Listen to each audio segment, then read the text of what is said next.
unity. Who doesn't want peace, love, and unity? You tell me. Dude, wake up. Grab a new hot tip, get ready to get into action, and let's do something today that will make a difference tomorrow.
So you're working on an assignment that requires you to use sources.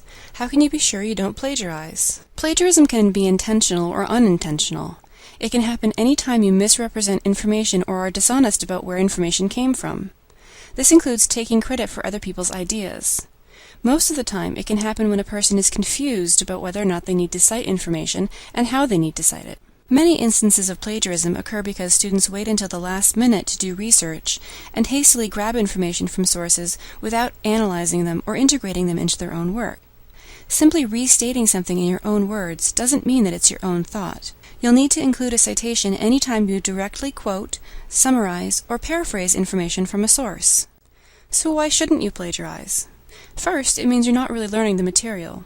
When you learn something and understand it, you should be able to paraphrase or summarize it in your own words. This still requires citation, but it's not the same as copying something word for word. Secondly, you're using someone else's ideas without giving them credit. Wouldn't you want to get credit for your ideas? Finally, you'll get caught. It's easier than ever for faculty members to check your work for plagiarism. There are tools and software that can be used, as well as a basic web search which can catch most instances of word-for-word or even slightly altered copied text. You may also get a non-passing grade for a class or get dismissed from the school altogether. So what information do you cite? Any information, fact, idea, or opinion that isn't your own. This can get confusing because as you learn more, it becomes harder to distinguish what you know and what you've recently learned. You also need to include a citation when you use visual materials like images, graphs, photographs, video or film excerpts, as well as music you incorporate into projects or presentations. It can be very easy to simply grab images off the internet, but unless you created the material yourself, you'll need to include the author, title of the work, web address, and date you retrieved it. This attributes the work to the person who created it. So for comparison, let's look at what you don't need to cite. You don't need to cite information that is common or general knowledge. Examples include that the Earth revolves around the Sun, that temperatures are colder in northern climates, that the longest river is the Nile, or that George Washington was the first U.S. president. You also don't need to cite original information. Examples of this could be findings from a poll you conducted, personal observations or opinions, and original creative works like artwork, photographs, or poetry. How can you make sure you don't plagiarize by mistake? First, keep track of which sources you use and take careful notes. You should keep a research diary or log so you can keep track of all the sources that you plan to use in your paper. You can even build your works cited page or bibliography first, and when you find a source you want to use, add it as you go. Avoid copying and pasting images or information from the internet without getting any citation information. It can be very easy to gather information from electronic resources, but move on to the next web page or source before you get the information you'll need to cite it. If you don't cite the information, it can be very easy to forget where you found it, and you may be tempted to just rephrase it or restate the information and take credit for it yourself. One great way to avoid plagiarism is to determine the citation style and format you plan to use. These are 3 of the most common styles. If you're not sure which one to use, check with your faculty member or go by discipline.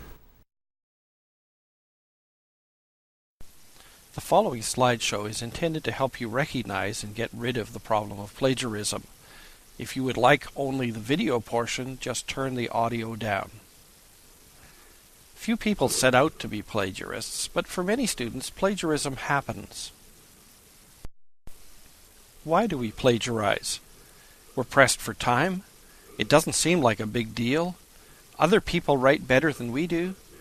We're not sure what plagiarism is all about, so we take a chance. We believe most profs don't have the time to check on us. We believe most profs don't have the internet skills to figure out what we did. So what exactly is plagiarism? The Oxford English Dictionary defines it as follows: the action or practice of taking someone else's work, idea, etc., and passing it off as one's own, or literary theft. Does this mean that I can't quote from or refer to anyone else's writing? No, it doesn't mean that. You can use other people's writing if you follow the right rules. When quoting, you need quotation marks, a reference, and an item in your bibliography. Have a look at the quotation below and the bibliography item that corresponds to it.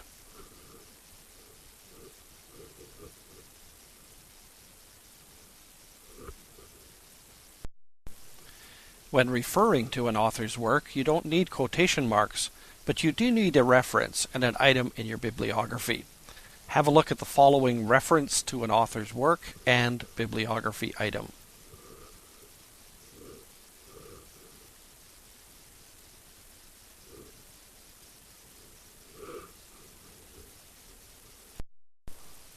The heart of the problem of plagiarism is misrepresentation, which breaks all the rules for using other people's work. Stealing a person's words is similar to stealing somebody's car and impressing your friends by pretending it's yours. It's theft, but more seriously, it's misrepresentation. Any time I leave the impression that the words or ideas I've written are mine, when actually they came from someone else, I am plagiarizing. Because passing off someone else's words or ideas as your own is misrepresentation, it is viewed as academic fraud as well as academic theft. The penalties are severe. Anything from a failed research paper to a failed course to expulsion from the institution. It's that serious. So what are the boundaries? How do I know when I've become a plagiarist? Some boundaries are obvious. If I copy material from a book or article, don't use quotation marks, and don't provide a citation to the source, I am stealing someone else's words and pretending they are mine. If I get someone else to write my paper or buy a paper from a commercial source, or simply copy a whole paper off the internet, I am clearly plagiarizing. I plagiarize if I take something off the internet, but isn't the internet free for all? People post things there so other people can use them. But you're confusing access and plagiarism. Even if people give you permission to use their material, using it without indicating the source makes it look like it's your material. That's plagiarism. Other boundaries are not so clear. What if I use a chart or some other graphic off the internet, something that isn't really words? Is that plagiarism? Yes, it is. It is still content even if it isn't words. As such, it is the property of the one who created it, and passing it off as yours is plagiarism. What if I take a paragraph of text and just change a few words to make it my own? Am I still a plagiarist? Yes, you are. The problem here is a subtle one, so let's try to understand it.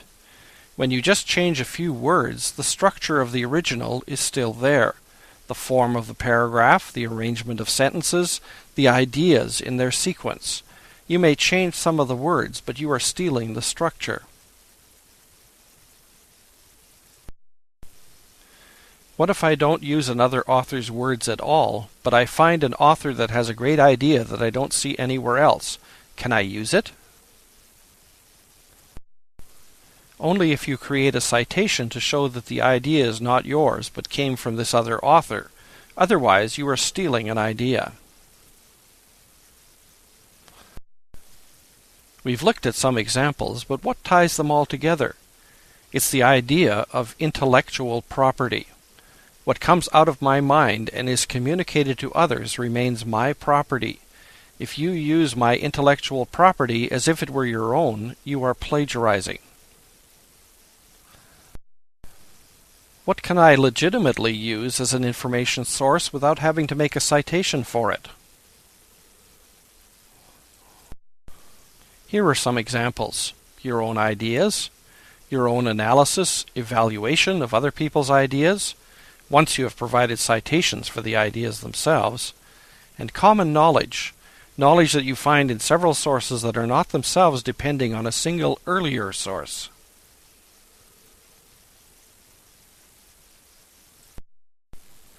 Don't fear your own words. Most research papers major on interpretation rather than quotation.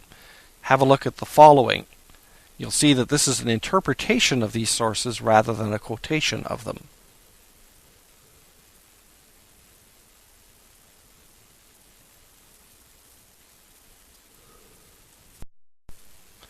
Let's practice. Are the following plagiarism or not? Original source. The effort required to provide online information literacy instruction is intense. Your paper? The effort required to provide online information literacy instruction is intense. This is plagiarism. It quotes the source without any indication that the words are not yours. What about this one? The original says, the effort required to provide online information literacy instruction is intense. Your paper says, the effort required to provide online information literacy instruction is intense, but it has quotation marks around it and a citation.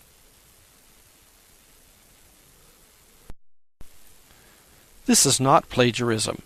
You've used quotation marks and cited the source so that no one believes that these are your own words. Here's one more practice item. Your original source says, the effort required to provide online information literacy instruction is intense.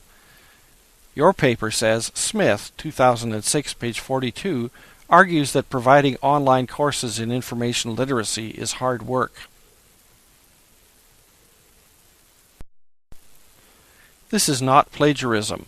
You've interpreted without quoting, have cited your source, and have not used a great deal of the original terminology. One more. The original source says, the effort required to provide online information literacy instruction is intense.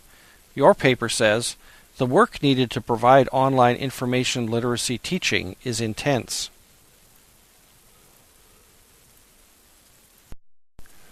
This is plagiarism. Your version is a paraphrase of the original with a lot of the original terminology still there, as well as the same sentence structure. To sum up, it's plagiarism if you use any text or ideas from another source in such a way that you leave the impression that the material is yours.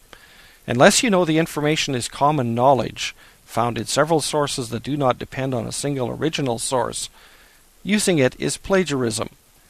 When in doubt, provide a citation. Do yourself a big favor. Keep plagiarism out of your life. Once you've determined which style guide you need to use, that's the format style you will use to format source citations throughout your paper and in your works cited page or bibliography. If you're not sure which style guide to use, check with your faculty member or check your assignment. APA style, developed by the American Psychological Association, is often used for subject areas related to psychology, sociology or social work, and some of the general sciences. For a paper, you will need to include both an in-text citation within the body of your paper and a citation in your list of references or bibliography. For a presentation or project, the citations will be within the presentation itself. This is especially true for diagrams, charts, graphics, or images of any kind.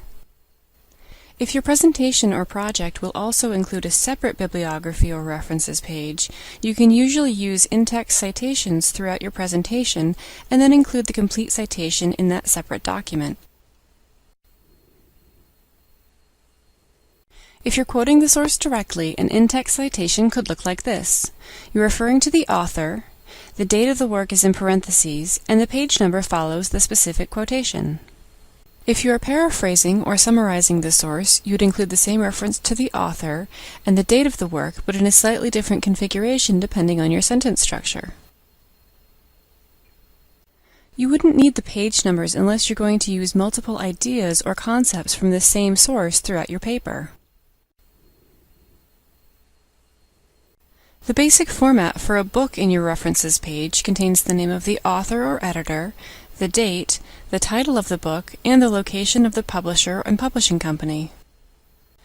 The basic format for an article will include the names of the authors, the year of publication, the title of the article, the name of the journal, the volume and issue, page numbers, and a digital object identification number if you accessed it online or in a database. The basic format for a website includes the author or institution behind the website, the date the information was posted or updated, the title of the page or document, and the top-level web address for that website. Your bibliography will include several different types of sources, and though the details of the formatting for APA citations may be different for each type of source, the important thing is that they are all consistently in APA style.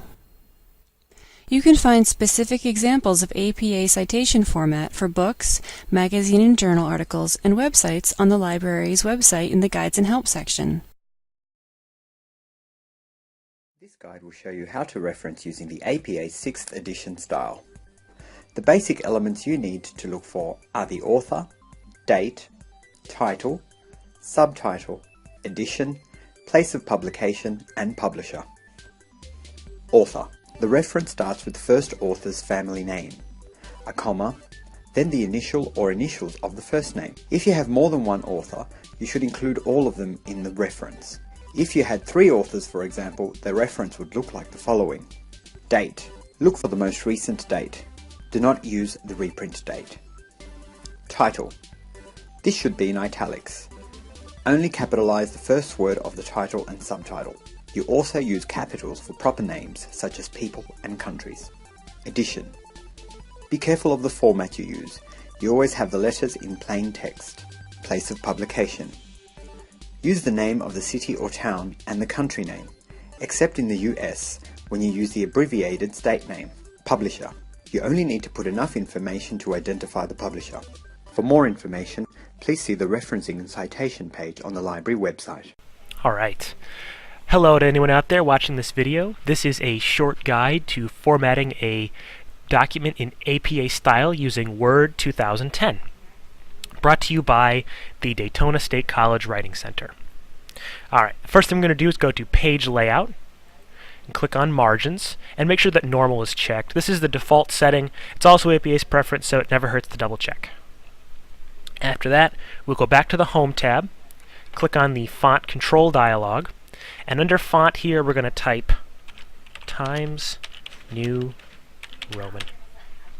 And then under Size, select 12. And then we'll say Set as Default so that we get it for the whole document. We don't have to make any more changes to the font or the size from now on. If you write a lot of APA papers, you can hit all documents based on the normal template. But if this is a one-shot or you're going to switch between a lot of styles, then just go ahead and select this document only. Alright, after that we need to insert our header. So we're going to go over to the Insert tab and click on Header. And we'll just pick a blank, the first selection. APA likes a nice, non-flashy header.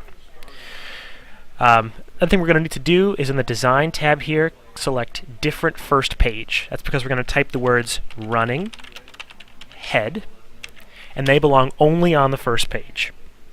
After that, go ahead and type a shortened version of the title you're going to use, and this will actually be your running head. After that, depending on how long your running head is, we'll need to hit Tab either once or twice to move it all the way to the far right.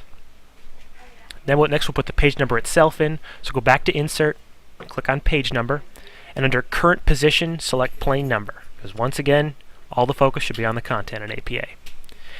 After that, to exit the header, we'll double-click anywhere below the blue line. Alright, next we're going to go back to the Home tab, and under the Paragraph Control dialog, we're going to change the line spacing here to double, and all spacing after a line to 0. And this is what makes the document, the whole document, 12-point Times New Roman font. Don't have to make any more changes now, all double-spaced. So we'll click OK. And then center the text, and hit enter about 5 or 6 times to get yourself below the 2-inch marker. Next, we'll go ahead and type our full title. So just type it main title, just like that. And maybe you have a subtitle that's longer than the main title. Who knows? After that, hit enter again and type your full name, and then hit enter again. Normally, standard APA style here only calls for the name of your school or organization that you are producing this document for. Your professor may want you to include more information like his or her name, the course number, the course title of the course you're in. Be sure to check with them for full details, but generally each of these items will have its own line. After that, you can hit enter again, go down a few lines, write an abstract if you want, which would be a short description of the content of the paper to help people doing research decide if they want to actually read it. But other than that, go ahead and go to Insert and insert a page break so we can start the paper proper. The reason we're doing this is so that if you want to go back and edit the title page later, it won't end up pushing your content of your main paper down any farther. After that, we need to reinsert the running head. So go back to the Insert tab, which we're already on. Click on Header once again, and click Blank again. Now we're just going to type that running head that we typed the first time, the shortened version of your title. And once again, we'll hit Tab once or twice to get over to the far right. Go back to Insert, Page Number, Current Position, and pick a plain number.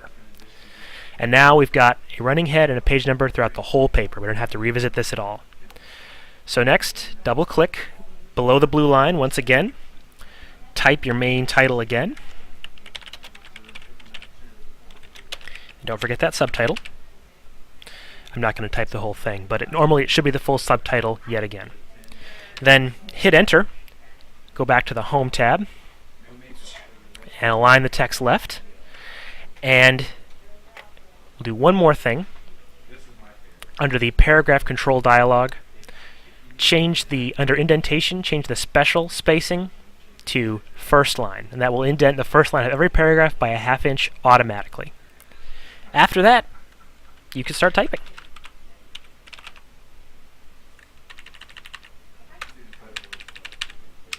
Don't make any mistakes like me. After that, you can just type to your heart's content, and the text will automatically wrap itself to the second and third line. And whenever you hit Enter, you'll automatically be a ½ inch in. Beyond this, there's nothing special you need to do. If this video has been helpful to you in any way, then please like the video on YouTube, and also don't forget to like us on Facebook. Thanks, guys. Hi, this is Anne. I'm one of the librarians at Randall Library. I want to show you how you can get help with your citations and bibliographies. This is a frequent question that we get at the library. So under Get Help on the library webpage, we have a section called Citation and Bibliography Help. So just want to show you what's there. So one of the things I want to point out is that you can actually make an appointment with a writing services tutor right here. So if you click on this link, it walks you through how to make your appointment. Now the tutors can help you with specific questions about citations and citation styles. So that might be one of the first places that you go.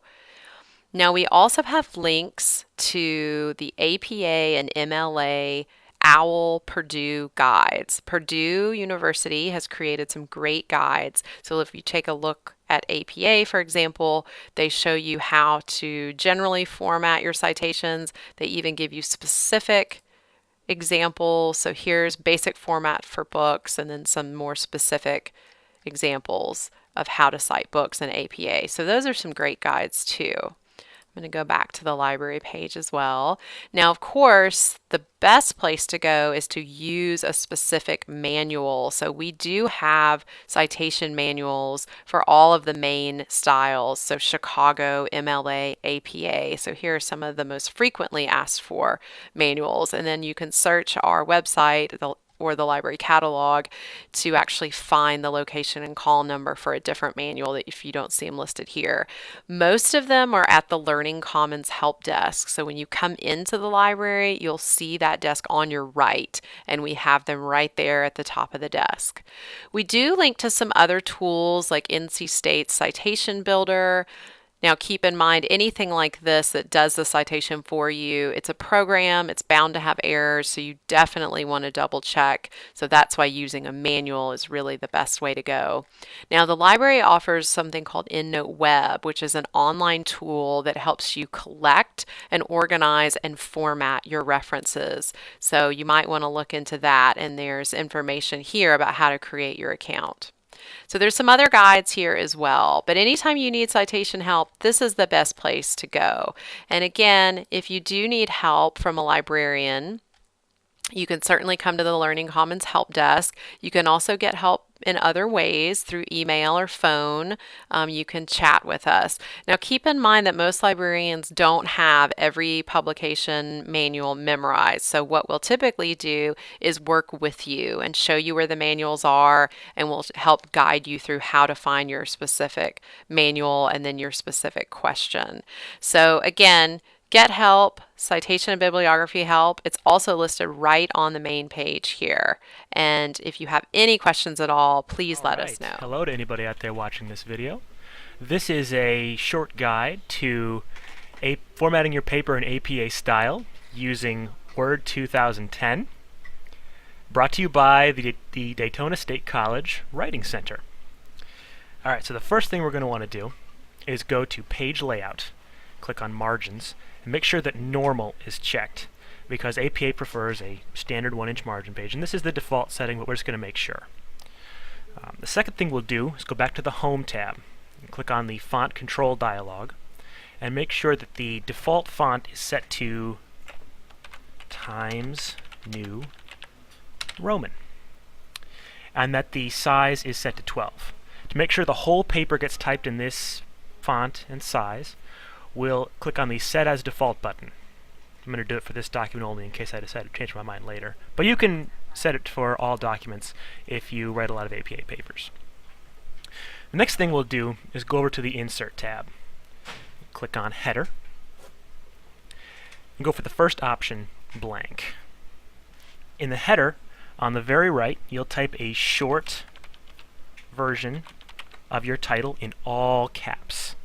Previously, APA required you to actually write the words running head before this shortened title and with a colon, but the most recent errata removes this requirement. So now we have to get our cursor all the way over to the right side of the screen to insert the page number. Depending on how long your running head is, you can hit tab either once or twice to move it from the middle tab stop here in the center to the rightmost.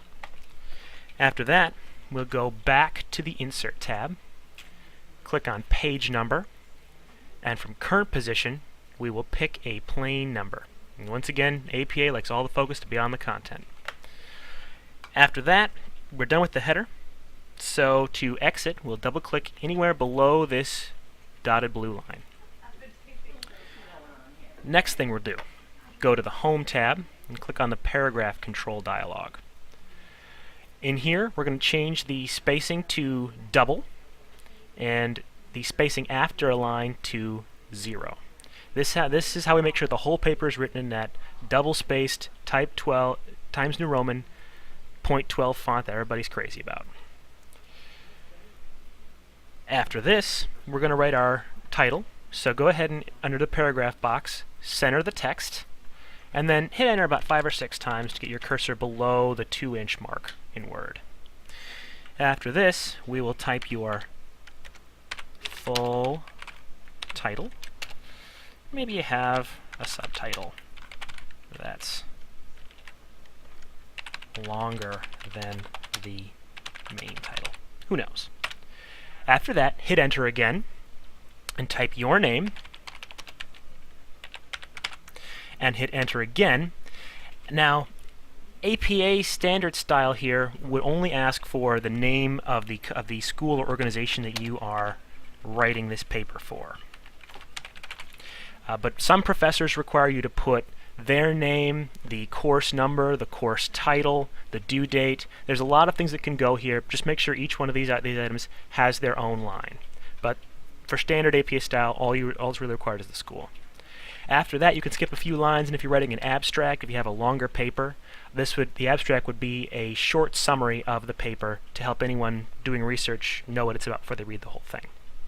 Otherwise, we will go back to the Insert tab and insert a page break to start the paper proper.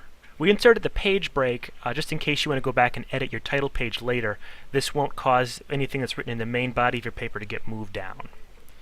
So since we're still centered, we'll just type your full title again. Hit enter. Go back to the Home tab and align the text along the left side of your paper. Click on the paragraph dialog control once more, and under indentation, we're going to change the spacing, the special indentation, rather, to first line by a ½ inch. And now, you can start typing your paper.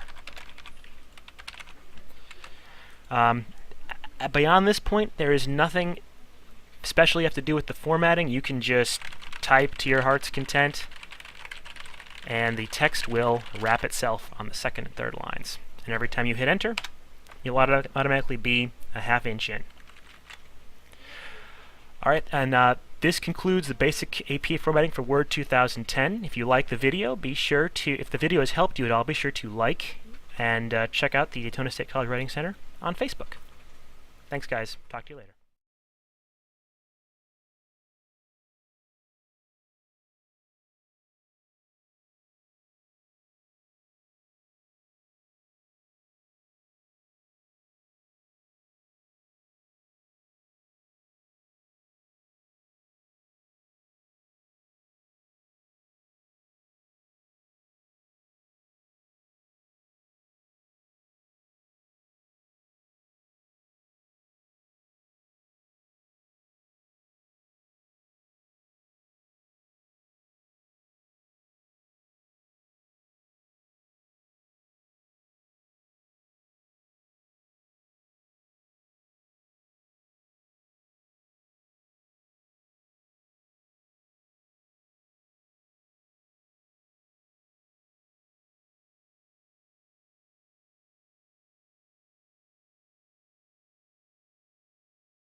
This guide will show you how to reference a journal article using the APA style.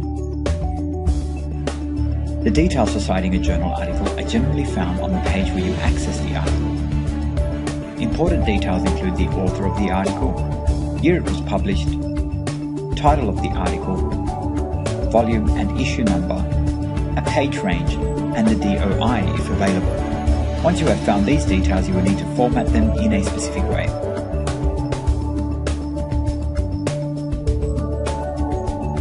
Author. This is the author of the article. Use the family name with only the first letter capitalized, comma, initial, full stop. When you have more than one author, you need to include all of the names. This is an example for 3 authors. For further assistance with this aspect, please see the library's referencing and citation page.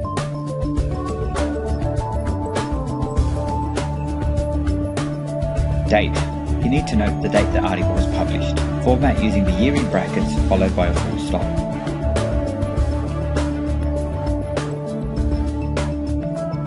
Article title. This is the title of the article. Only use capitals for the first words in the title and subtitle. Use a colon to separate title and subtitle details.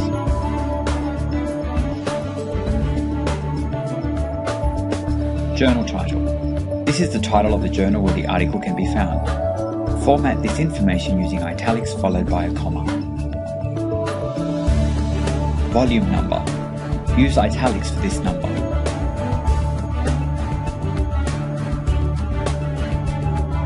Issue number. This does not need italics. Write the number of the issue within the brackets, followed by a comma.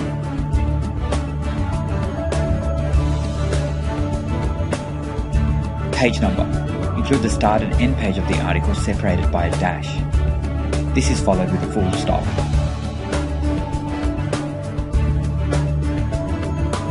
DOI. If available, you need to include the DOI for the article. Use DOI as a prefix followed by the DOI number. For further assistance, please see the library's reference and citation page or contact library staff. One of the first steps you'll be asked to complete when you're gathering a list of sources for a research project is to prepare a list of citations. Once you find a source that you like in the databases, there are several tools in the databases that will help you to begin that process of compiling citations. One of the easiest ones that you'll note in the EBSCO databases is the option to cite the source in a variety of the most popular styles. So when I click on that link to cite the source, I have several different styles to choose from, including APA. So by copying and pasting that citation from their recommended list, I am capturing the citation that I need for my bibliography. I've just pasted it into a Word document. This is a good habit to get into when it comes to gathering lists of sources. You want to have a place to store the sources, and then you also want to have a place that you can keep notes about the sources. So right in this Word document, I can begin that process of compiling the sources and taking notes from those readings all in the same place, keeping the notes together with the citation so that I can connect the ideas that I glean from those sources with that site. That's going to be the first step in keeping track of your sources. Not every source that you find or that you want to use in your bibliography will be from a database. So you will have the need to go to your style manual, like the APA manual or the MLA manual, and use those books to look for the proper way to cite any kind of source that you're going to include in your bibliography. One great online resource is the OWL, or the Online Writing Lab at Purdue University. This is a place that you can go to get an online version with very specific examples of the APA manual or the MLA manual, and in addition, some good advice on how to avoid plagiarism through the proper use of citation. Let's take a look at the APA style guide. So OWL's style guide can be navigated over here at the left-hand side. You can search for a specific type of source or a specific question that you have about citing sources. You can also go through the list. One item that I want to draw your attention to is the reference list for electronic sources. A lot of times we have questions about how to cite sources that we find on the web, and this list is going to be a great place to get those examples that you can sort of follow and plug and play the information from the citations or the sources that you have to create citations that fit the APA recommended format. Once you've determined which style guide you need to use, that's the format style you will use to format source citations throughout your paper and in your Works Cited page or bibliography. If you're not sure which style guide to use, check with your faculty member or check your assignment. APA style, developed by the American Psychological Association, is often used for subject areas related to psychology, sociology or social work, and some of the general sciences. For a paper, you will need to include both an in-text citation within the body of your paper and a citation in your list of references or bibliography. For a presentation or project, the citations will be within the presentation itself. This is especially true for diagrams, charts, graphics, or images of any kind. If your presentation or project will also include a separate bibliography or references page, you can usually use in-text citations throughout your presentation and then include the complete citation in that separate document. If you're quoting the source directly, an in-text citation could look like this. You're referring to the author, the date of the work is in parentheses, and the page number follows the specific quotation. If you are paraphrasing or summarizing the source, you would include the same reference to the author and the date of the work, but in a slightly different configuration depending on your sentence structure. You wouldn't need the page numbers unless you're going to use multiple ideas or concepts from the same source throughout your paper. The basic format for a book in your references page contains the name of the author or editor, the date, the title of the book, and the location of the publisher and publishing company. The basic format for an article will include the names of the authors, the year of publication, the title of the article, the name of the journal, the volume and issue, page numbers, and a digital object identification number if you accessed it online or in a database. The basic format for a website includes the author or institution behind the website, the date the information was posted or updated, the title of the page or document, and the top-level web address for that website. Your bibliography will include several different types of sources, and though the details of the formatting for APA citations may be different for each type of source, the important thing is that they are all consistently in APA style. You can find specific examples of APA citation format for books, magazine and journal articles, and websites on the library's website in the Guides and Help section. This tutorial will focus on how to format a cover page according to the APA Manual of Style.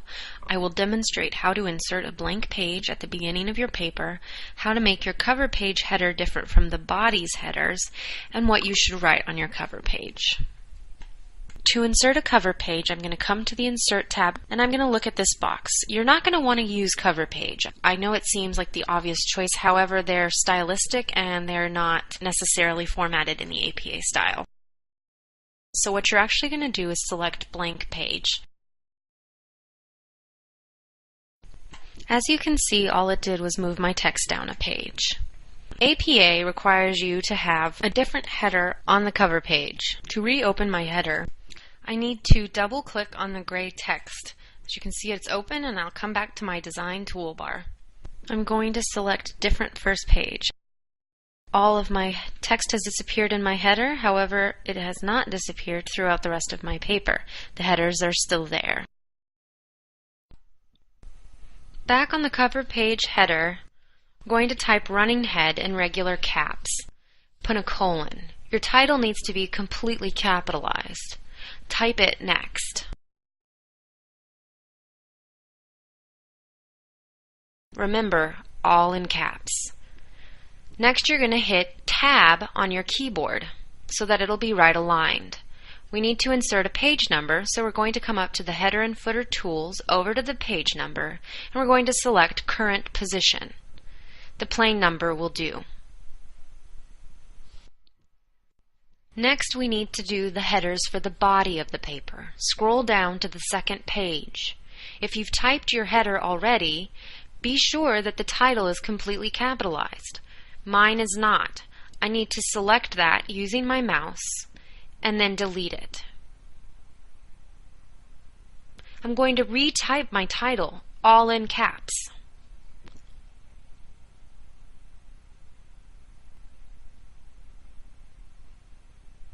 Next, I need to make sure that my page numbers are still properly right aligned. As you can see, mine has moved over. So I'm going to hit delete once to make sure that they stay right aligned.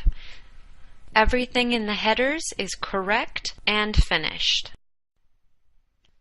Lastly, we need to format the text on the cover page. Put your mouse on the top line and click to get the cursor there. This is going to need to be centered. You're going to come up to the Home tab, over to the paragraph box, and click Center. As you can see, your cursor is now centered. You are going to hit Enter about 7 times. On the first line, you're going to type the title of your paper, capitalized with only the first letters of each word capitalized.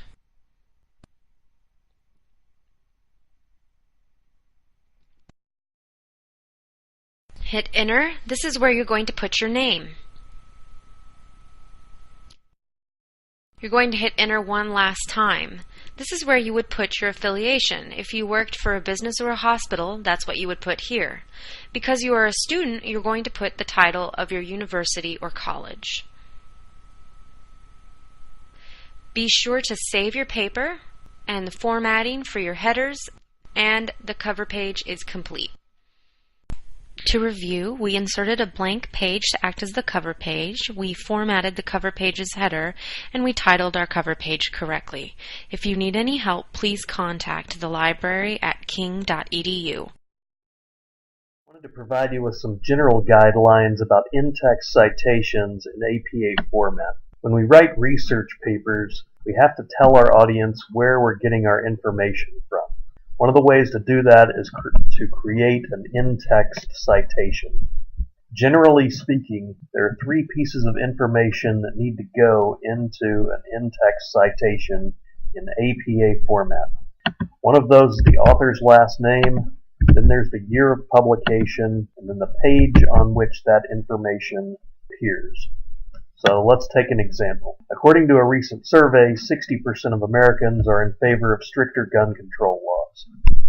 The author of this information is a person named Johnson. They published the information in 2012, and we found that information on page 17 of their article or book. Notice that we separate the author's last name and the year with commas, and that the in-text citation goes inside of the period. The in-text citation has to go inside of the sentence. Don't put the in-text citation outside of the period. Or what you're telling the audience is that the in-text citation goes with another sentence. It goes with the next sentence. Let's take a variation on this. Let's say that we want to directly quote a piece of information from Johnson's article or book. According to a recent survey, 60% of Americans, quote, strongly desire stricter gun control laws, end quote. Notice that the quotation marks go around the quote. They do not go around the in-text citation. Please do not put quotation marks around the in-text citation. If you do that, you're telling the audience that what the person said also includes Johnson 2012, page 17. That is not part of the quotation. Another way to do in-text citations, third and final example. Let's say that we mention in our sentence that Susan Johnson is the author of the article. If we do that, then we don't have to put the author's last name inside of the in-text citation. You've already mentioned it here in the sentence. So what we do need to put, though, in the in-text citation is the year 2012, the comma, and then page 17. So, generally speaking, with in-text citations in APA format, we need the author's last name, the year of publication, and the page on which the information appears. Sometimes you will not have all three pieces of information. If you find things on the web, you may not have a page number. Sometimes you may have anonymous sources. Sometimes you might not have a year of publication. There are specific ways to do all of these things which are beyond the scope of this particular video. Purdue University's online writing lab provides an excellent resource for all things dealing with APA and MLA citation. Hope this helps. Thanks.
This is a tutorial to show you how to create a running head for an APA paper. The first thing we do is in our Microsoft Word, we go to Insert and Header. We want a blank header, and there it is starting at the top. Now, before we do anything, we must go to and click on Different First Page. Now, let us insert the running header. We type in running head, actually not a capital H, and then the title of the paper.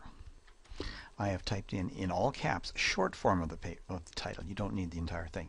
Now we need to insert the page number. We go to page number here, insert page number, current position, plain number. Now let's go back one and we will tab until it goes to the right side.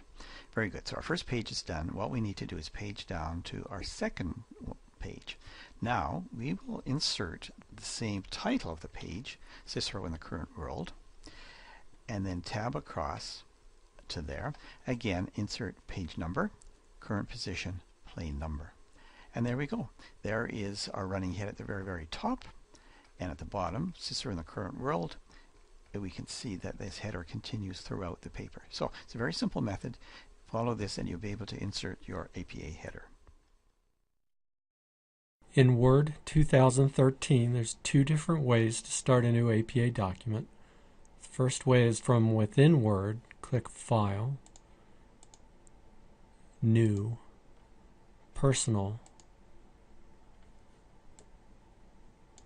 and right here is the APA template, APA 6th Ed, so double click that. If you don't see Personal, there's a way to turn that on. Click Start, All Programs, APA Style, Turn on Personal Templates. The other way to start a new paper is outside of Word. Just click Start, All Programs, APA Style, Start a New Paper. Once I've started my new paper, I'll be on a screen like this, and I'm going to leave all these choices as they are. I could click Next, which is a little bit off the screen, or I could click on the tabs, and I'm going to put in a title for my paper and a running head. It remembers my name from the last time I used the software, and it remembers my school. And then I'm going to click OK. And now I'm in a document that's set up in APA style with the running head, the title on the body of the paper page, and a place to start typing my paper. I'll scroll up to the title page, which is page 1, that has a running head and a title, all the title information. I could have added more information if you need, for example, your class name or your instructor's name. And then further down on page 3 is where the references will go. We're not going to look at that in this demonstration. Now up here on Words ribbon is an APA tab, and there's lots of choices in here: journals, magazines, newspapers, books, etc. I mean, there's a lot of stuff in here. That's for another tutorial, but that's how you get started.